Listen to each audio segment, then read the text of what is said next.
Okay, as part of my chair remark, I'm going to be very frank. And we all heard some very public, troubling remarks today and also within the past just 7 days. And first I want to correct the record. For one, I want to be very clear on the media referring to a board member as the incoming chair.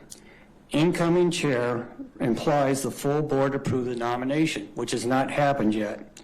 On February 11th, the executive committee met and produced a slate of officers for the incoming chairman, vice chairman, and secretary. And that has not left the committee. And it hasn't left the committee because that's my decision. I decided not to action that in light of the current circumstances. I do plan on reconvening the executive committee in the very near term, probably next week. As board chair, I set the agenda, and any board member opposed to the agenda can say so. That's why we have motion to adopt the agenda. There were no objections to today's agenda that did not include the executive committee board action that I deleted. Secondly, troubling and unsubstantiated allegations have been made against our CEO. And these unsubstantiated allegations have the potential to subject JEA employees doing God's work 24/7 to unwarranted disruption drama, as well as JEA writ large, like the rating agency presentations coming up. I want to be perfectly clear. As board chair, I insist on adhering to the appropriate processes to address any issues or concerns, such as allegations made just in the last 7 days. By appropriate processes, I mean, 1, internal HR procedures where any employee has the opportunity to raise a complaint. And in consultation with Diane Moser, I have not heard of any complaints related to Vickie Cavey's leadership. Number 2, issues via our ethics hotline can surface, which I am not aware of any complaints against the CEO in that process. Number 3, issues can be raised by board members during any meeting, such as board members and/or the appropriate committee meetings, which we have. In this case, any leadership concerns can be raised at our Finance, Governance, and Audit Committee, which is the appropriate forum. I have never heard of a leadership issue come up at our Finance, Governance, and Audit Committee meetings in 2 years, and our most recent one was 21 January, 4 weeks ago. 4, the current board self-evaluation survey process, filled out by the board members, results, and we briefed them last month, listed strong relationship with executive leadership as one of the key strengths. 5, 4 weeks ago, at the last board meeting, as part of my chair's remarks process, I gave an annual assessment of JEA writ large and said, quote, JEA remains financially stable, operationally resilient, and well-governed. No opposing feedback was heard. 6, there are external processes where City Council and/or administration can raise an issue with any of the board members. No one has reached out to me on leadership issues associated with Vickie since she has been CEO. Just this past year, the board had K3 Strategies, another external entity, assess JEA in all facets. And one conclusion was leadership is focused and executive and staff are committed to winning. So, if none of the allegations that have surfaced in the last 7 days have surfaced in HR channels, ethics hotline, committee meetings, or dialogue with City Council and administration, or any external processes, you have to ask, is this a legitimate issue or not? I do not see this as anything close to a legitimate issue. And if there is concern, use the processes in place. We are not going to react to hearsay. This time, is there any other new business to discuss? Please. Thank you, Mr. Chair. Today I find myself in a very difficult and unexpected position. As I stood to possibly be the next board chair at the JEA. With that possibility in mind, over the past 6 weeks, I've undertaken a series of conversations with the members of JEA's leadership team to get to know these people better in this organization. The feedback I've received was both consistent and deeply concerning. Multiple senior leaders independently described a toxic work environment by micromanagement, declining morale, and some individuals considering resignation. I found this to be unacceptable and harmful to the organization. It is also important to note that the most recent leadership team member who voiced concern was shortly terminated thereafter. The subsequent events raised serious concerns on whether others feel safe and candid with this situation that we currently have. I understand why some board members may feel blindsided by this circumstance that we face today. It was in the same position. I was in the exact same position a long time ago. I had a strong working relationship with Vickie. However, due to the constraints of Florida and the gun-shy law, I was able to discuss these matters directly with other board members. There have been several external distractions surrounding recent board appointments and lobbying contracts. I want to state clearly and unequivocally, none of these matters influenced my decision to raise these concerns. I would also like to point out that I have not given any interviews or press conferences because I thought this was something that should be discussed at the board level and not in the public forum. JEA is much more than transformers and power lines. It is pipes. It is about our employees. It is about our neighbors, our friends, to keep the power on and the water running, no matter what Mother Nature or the equipment can throw at it. Given this seriousness of the situation, I believe that it is reasonable for a path forward to have an objective, independent, external review of JEA leadership.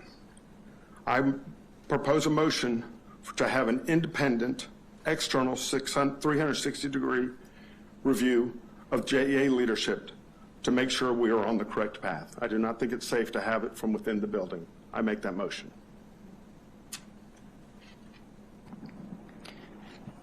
Do I have a second? I'd like to ask a question. I've heard nothing about you asking Vickie to resign, and I understood, I've heard that you did that. Yes. Would you like me to? Yes. I did approach Vickie and asked her to resign, and she said yes. She said it is the perfect time. She wants to resign. It's not a problem. She thanked me for bringing the concerns to her. And I kept telling her the last thing I want to do is hurt you. I feel you're a friend, and I want this to go positive. I do not want to hurt you. She texted me a few hours later, please hold on. Don't do anything. I need to evaluate this with my pension.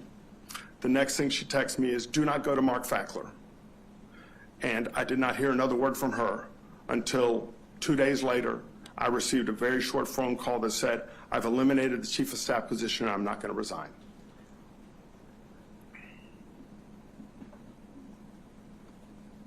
I guess my question is, Notwithstanding that I think it's totally inappropriate for you to take that without bringing it to the board, are you willing to tell us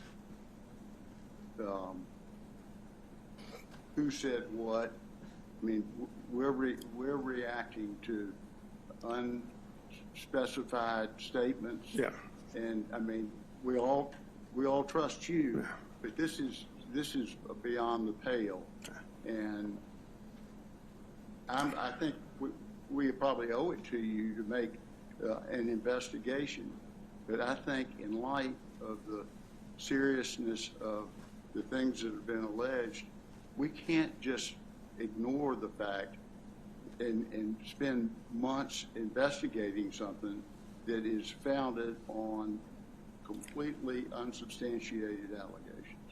John, I understand completely. The problem is that the last person who voiced concern in this building was immediately terminated. all I can say is that this goes back to watching or reading the testimony after the JEA, the Aaron's on trial. Melissa Dykes made the comment during that trial.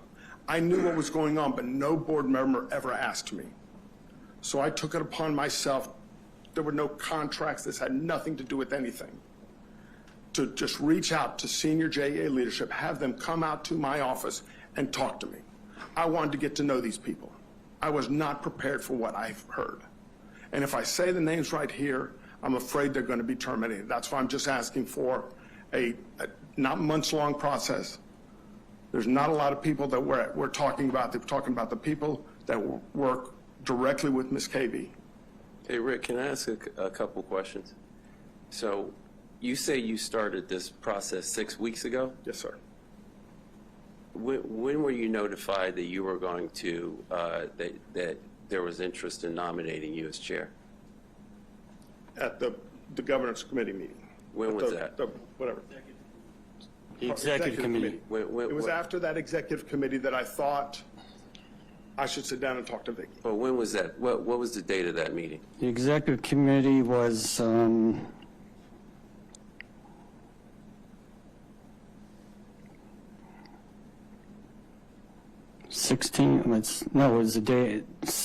February, I believe, but I got to check the record. 17 February? Okay. I think it was 17 okay. February. So you started the campaign 6 weeks ago, but 17th is when you were notified that of your chairmanship. So like that's incongruent. No, I didn't. It was over a 6-week period that I was talking to people. But you had no knowledge at that time that you were going to be nominated for chair. No, I just knew there was a possibility because I was vice chair. Okay, so I just heard the chair outline 6 ways to Sunday for our employees to have a platform to convey grievances, right? Even outside the 4 walls. There's also, to my knowledge, they could also go through the Office of Ethics at the City Council, which is outside the confines of JEA. So my question to you is, as a part of this diligence in these conversations, was there ever any consideration and guidance provided to those individuals to say, use the tools that are in the toolkit? Honestly, I thought them coming to me was a proper venue, and I approached Vickie directly to work it out with her directly. I was not, and... But you approached Vickie last week, right? When did you approach? Yes, okay. last Monday. So there were 5 weeks in between, and we've had, my only point is, if we're all peers and colleagues, we've had multiple touch points since then. And so why wasn't it surfaced to the board so that we could begin to take the necessary steps to do our diligence to understand, like, what's going on here? I thought I was finding the best way from everything I heard. I thought it was the best way to protect Vickie and to do the right thing. I was not trying to, and I kept telling her every time, I don't want this to hurt you. I don't want this to become public. I just want us to find a way. And if she had come back to me and said, let's talk about this or do something else, but she didn't. She just said, I've eliminated the chief of staff and I'm not going to resign, and that was the end of the conversation. I kept telling her, just talk to me. And she didn't want to talk about it. She took another stance. And this has nothing in the world to do with any lobbying contract or anything like that. I can assure you that those employees that I spoke to do not know anything about the lobbying contract or anything like that. It has nothing to do with distractions of appointments or anything like that. All that just happened to be noise at the same time. The conversation was carried out over 6 weeks. The last ones being 2 weeks ago. They were not just happened. I did not have them all 6 weeks ago, and I was having them over a period of time that people would come out to my office and meet with me. And and then we had the election, or the executive committee meeting, and I felt it was the proper time to sit down and have a conversation with Vickie. It was not unilateral. I thought I was doing it the best way to protect the organization and the best way to protect Vickie. I didn't. I told her 100 times, and I think she will be the first to say, I said, I do not want to hurt you. Yeah. No, Councilmember Salem, it's not appropriate for you to comment right now. This is a board member discussion. I'm just going to say this.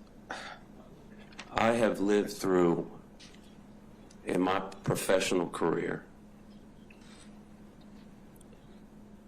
I've lived through a situation like this.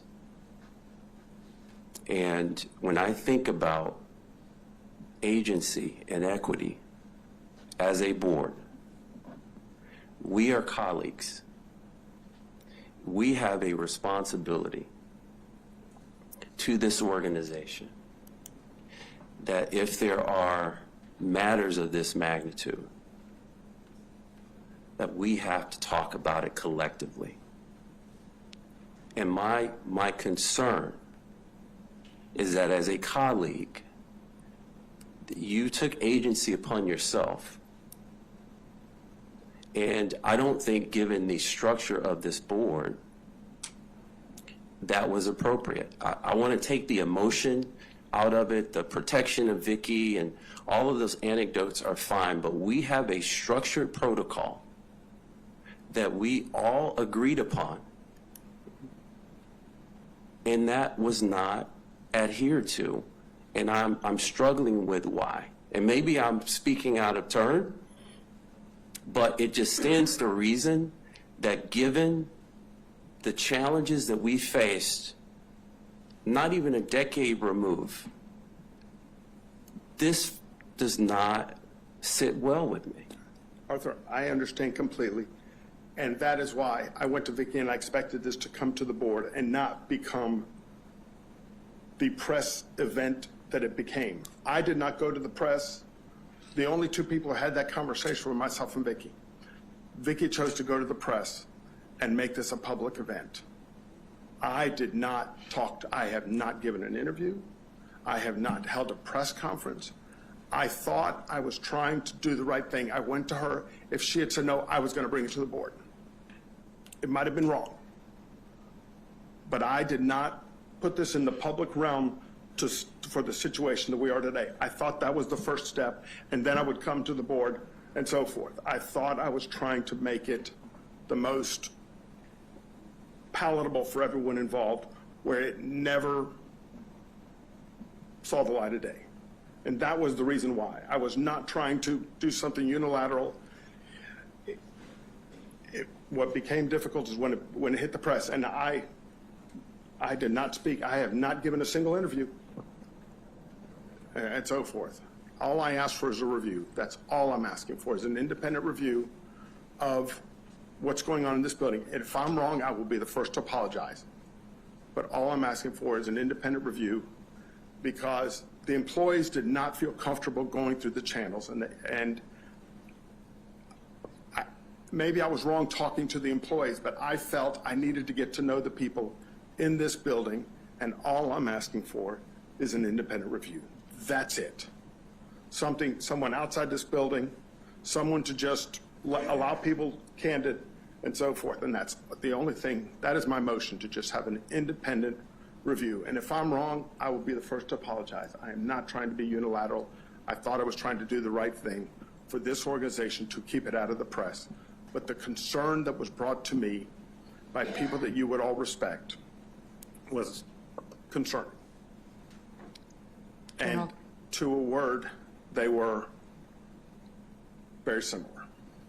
General DeSalvo, this matter is not on the agenda. Is there a consensus of the board for this matter to be discussed further? This is your policy 2.152A, where discussions of matters not previously distributed agenda may occur only after board consent that the matter be heard. So for Yeah, okay. procedure. Well, yeah. I mean, part of the procedure I am using, because it's new business, but are you saying, do I need to ask for a motion to continue to discuss this? Yes. Okay. Second? Second. All those in favor, say aye. Aye. Aye. Any opposed? Okay. So we'll continue this discussion. MG, please. I've been on public and private boards, and I've never seen a situation where a board member went to the CEO and asked for resignation without coming to the board first. As far as hearsay, I have had one employee say something to me back in December. My response was, I believe the correct response, I said, take it to HR. Because that's the way businesses should operate. You go to HR and let them do the investigation and then bring it back to the board. The way this was handled was absolutely out of line.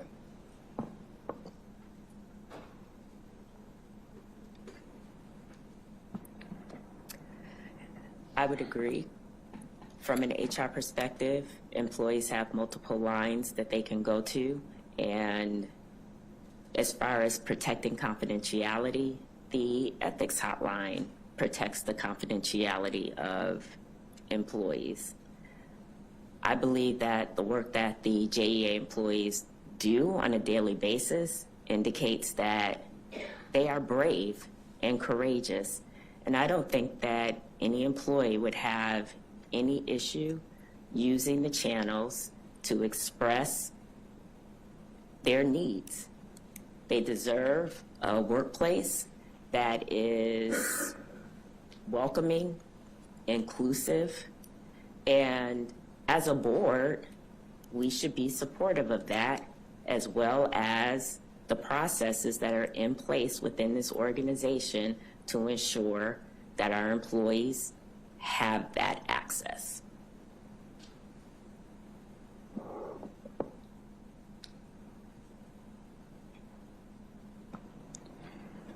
So, two things right now.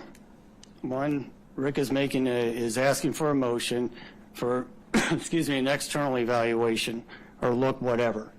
Again, you heard my remarks. We've already had that. There's nothing that precludes us from doing that. But let's just get the elephant addressed right now. Confidence in Vickie Cavey as our CEO. She's got my confidence. I don't buy into any of this hearsay. And it's all it's been, because it hasn't followed the appropriate processes. So to address that, we can do it one of two ways. I can convene a special meeting where we can talk about it, or we can just settle it right now here so that we cut the drama in light of critical stuff coming up, and rating agency is critical, but more importantly, the morale of the JEA workforce. We went through this crap 5 years ago, a little bit 3 years ago. When the heck are we going to learn our lesson? And this is up to us board members to do what's right. As long as you can look yourself in the mirror and decide which way to go, fine. But we're not going to subject the JEA workforce or this community to unwanted drama brought on by external forces for whatever reason. And anything I'm saying, anybody out there knows exactly what the hell I'm talking about. So, at this time I propose we just take a vote right now. Do we have confidence in Vickie? Have a motion to vote. To have a motion to vote. We have confidence in Vickie Cavey's continued ability to successfully lead this organization. So moved. Do I have a second? Second. All those in favor who endorse Vickie Cavey's leadership as the CEO of JEA and have continued confidence in her ability, say aye. Aye. Aye. Any opposed? Aye.